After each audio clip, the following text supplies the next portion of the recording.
प्रधानमंत्री जी ने ये 21 दिन का लॉकडाउन लगाया तो हमें चिंता हुई अपने आसपास रहने वाले प्रवासी मजदूरों की, जो बिहार से और अन्य स्टेटों से आके यहाँ पे अपना मजदूरी करते हैं, किसी कंस्ट्रक्शन पे काम करते हैं कहीं और। तो हमें लगा कि हमने क्यों ना उनके लिए हम कुछ ऐसा करें जिससे उनकी रोजी रोटी भी बाधित ना हो और हमारा ज़्यादा खर्चा भी ना हो। तो हमने कुछ लोगों की टीम बनाकर इस पे काम करना शुरू किया। ऐसे हमारे भी बहुत सारे दोस्त हैं जिन्होंने हमें कहा कि आप ऐसा इन लोगों के साथ क्यों कर रहे हो, इनके पास पहले ही बहुत सारी संस्थाएं इनके घर में अनाज दे के जाती हैं और ये स्टॉक करते हैं। हमारी संस्था ने इसको लेकर काम किया और हर घर की हमने तलाशी ली, हर घर में जाके हमने उनके पास बैठ के बात की। वाकई वो लोग बहुत गरीब हैं, वाकई उन लोगों को बहुत राशन की जरूरत है, वाकई उन लोगों को हमारी सहायता की जरूरत थी। हम लोगों की टीम ने, पूरी टीम ने, हमने निश्चय किया कि हमने कुछ परिवारों को हम अपनी तरफ से ओबलाइज करेंगे राशन में और खाने में। हमने 4 परिवारों से शुरू किया जो हमारे पड़ोस में थे। हमने वो 4 परिवारों को जब राशन दिया तो कुछ लोगों ने हमें वो राशन देते हुए देखा। फिर एक कारवां बना और हम 4-5 लोग इकट्ठे हो गए। 4-5 लोगों ने हमने अब तक इस 32 दिन के लॉकडाउन पीरियड में हमने 700 परिवारों को हमने राशन देने का काम किया है। उनको पक्का खाना देने का काम किया है हमारी संस्था ने, उनको मास्क और सैनिटाइजर देने का काम किया है। और हम जब तक ये लॉकडाउन चलेगा, इस महामारी से बचने के लिए जितना हम लोग सहयोग कर सकते हैं उतना हम लोग सहयोग करेंगे।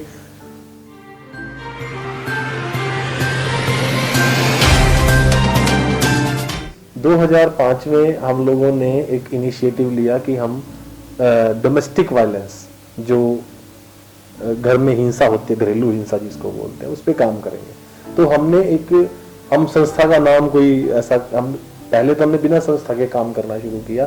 फिर किसी ने कहा कि आप क्यों ना एक संस्था रजिस्टर करवाई जाए, इसमें और लोगों को भी जोड़ा जाए। तो हमने हनुमान जी के नाम से, धीर जो है वो हनुमान जी का नाम है, हमने हनुमान जी के नाम से एक संस्था रजिस्टर करवाई और उस पर हमने काम करना शुरू किया। पहले ये काम सिर्फ एक छोटे से दायरे में शुरू किया। आज हमारे 110 डिस्ट्रिक्ट, पैन इंडिया 110 डिस्ट्रिक्ट में हमारे लोग जो वॉलंटियर हैं वो काम कर रहे हैं। और महिला सशक्तिकरण पे हमने बहुत जबरदस्त जोर दिया है, स्वास्थ्य पे हमने बहुत जबरदस्त जोर दिया है। हमने अब तक 2.5 लाख से ज्यादा पैड, सैनिटरी पैड बना के और फ्री में, कोई किसी से पैसा नहीं लिया, हमने फ्री में उन महिलाओं को दिए। उनको स्वास्थ्य संबंधी जानकारियां दी कि आपका जो मेंस्ट्रुएशन पीरियड है वो कैसा होना चाहिए, आपका स्वास्थ्य कैसा होना चाहिए, आपके अंदर रोग विरोधक क्षमता कैसा होना चाहिए, इम्यूनिटी पावर बढ़ाने के लिए, जिससे उनको बहुत ज़्यादा पावर मिली है। डोमेस्टिक वायलेंस बहुत कम हुई है। फीमेल महिला सशक्तिकरण का हमने इतना ज़बरदस्त जोर दिया कि आज हमारे साथ 70 के आसपास महिलाएं, जो चाहे वो छोटा सा भी काम कर रही हो, लेकिन वो काम करके अपने बेटे को, चाहे वो शाम को काम करके 10 रुपए की चॉकलेट के ही पैसे जुटा रही हो, लेकिन वो हमारे साथ जुड़ के काम कर रही है। और आगे भी हम लोग इसको भी 70 है हमारा, 70,000 का एक तरीके से हमारा जो ग्रुप बनने जा रहा है या बन रहा है धीरे धीरे। किसी से कोई पैसा लेते नहीं, किसी से कोई डोनेशन लेते नहीं, किसी से कोई उम्मीद नहीं करती कि सरकार हमें देगी। जो हमारे पास फंड्स हम जनरेट कर सकते हैं, जो हमारे दोस्त कोई कहता है जी मैं 500 मास्क ये मैं आपको देना चाहता हूँ, दे दो। लेकिन एक मांगना और देना दोनों में बड़ा फर्क है। हम लोगों ने शायद ही किसी से आज तक मांगा हो, लोगों ने दिया कितनों ने है इसका लिस्ट में नाम ही नहीं, बहुत सारे लोगों ने दिया। कभी किसी को पब्लिश नहीं करते, कभी किसी को एडवर्टीजमेंट नहीं करते, कभी किसी कुछ नहीं, चुपचाप लिया और जिस हाथ से लिया उसी हाथ से दे दिया, बात।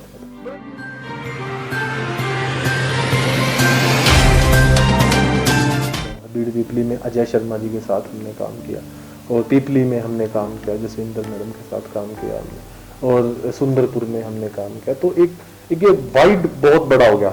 तो कुछ संस्थाओं ने कहा कि आप इस एरिया में, वो भी चले जाते थे, हम भी चले जाते थे, तो हमने कहा कि ये एरिया आप कवर करो। इस एरिया के ये 50 परिवार हैं, इन 50 परिवारों को आज के बाद हम लोग, या तो आप लोग राशन देंगे या हम लोग देंगे, क्योंकि दोनों का एक तो वेस्टेज ऑफ मनी प्लस वो जमाखोरी प्लस लोगों की नजरों में आना कि बीट पीपली में कल भी मिला था आज भी मिला। तो इन चीजों को देखते हुए हम 4-5 संस्थाओं ने एकजुटता से काम लिया और बीड वीकली अब कोई और संस्था कर रही है, हम नहीं कर रहे हैं। तो हमने लोटस ग्रीन सिटी जो सेक्टर 9 में है उसका जो एक EWS एक है, जो इकोनॉमिक वीकर सेक्शन के जो प्लॉट थे उन्होंने लोगों ने किराए पे दिए हुए आगे मजदूरों को, या फिर जो कंस्ट्रक्शन साइट्स हैं उनके पास ही लोग क्या करते हैं, हट्स बना लेते हैं, झोपड़ी बना लेते हैं।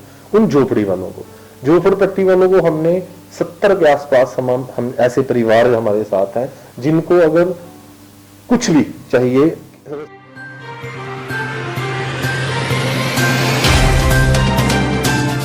हमने 700 परिवारों को राशन देने का तो काम किया ही है।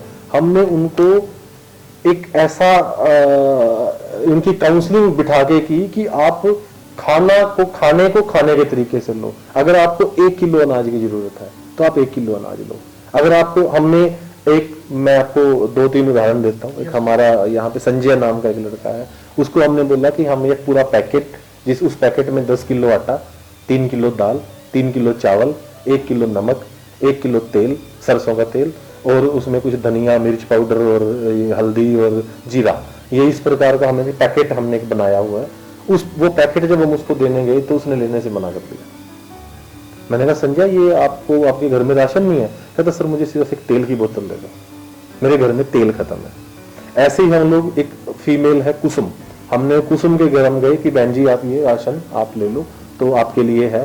तो जब सबको कॉमन हम लोग बांट रहे थे सब, तो उसने कहा नहीं भैया मुझे सिर्फ आटा दे दो। और ऐसे मेरे पास 70 परिवारों में से 75 परिवार हमारे हैं, उन 75 परिवारों में से ऐसे 40 के आसपास ऐसे उदाहरण हमारे पास हैं जिन्होंने या तो उस पैकेट में से जो चाहिए था वो निकाला, और 7 डेज के 8 डेज के बाद जब हम दोबारा देने गए तो उसमें से भी जो हमने सामान दिया उन्होंने कुछ सामान रख के वापस कर दिया। जैसे नमक सबके पास था, उसने कहा क्या करेंगे जी, आप फिर आ जाओगे देने के लिए? तो कहते हम लोग उतना ही लेंगे जितना आप हमें सहयोग कर रहे हो, हमारा भी फर्ज बनता है उतना हम आपको सहयोग करें। तो सैल्यूट है उन परिवारों को। नहीं तो लोगों ने तो बहुत सारे लोगों ने जमाखोरी की है उसमें। हमारे किसी भी परिवार ने 70 के 70 परिवारों ने 80 परिवारों ने कोई जमाखोरी नहीं की।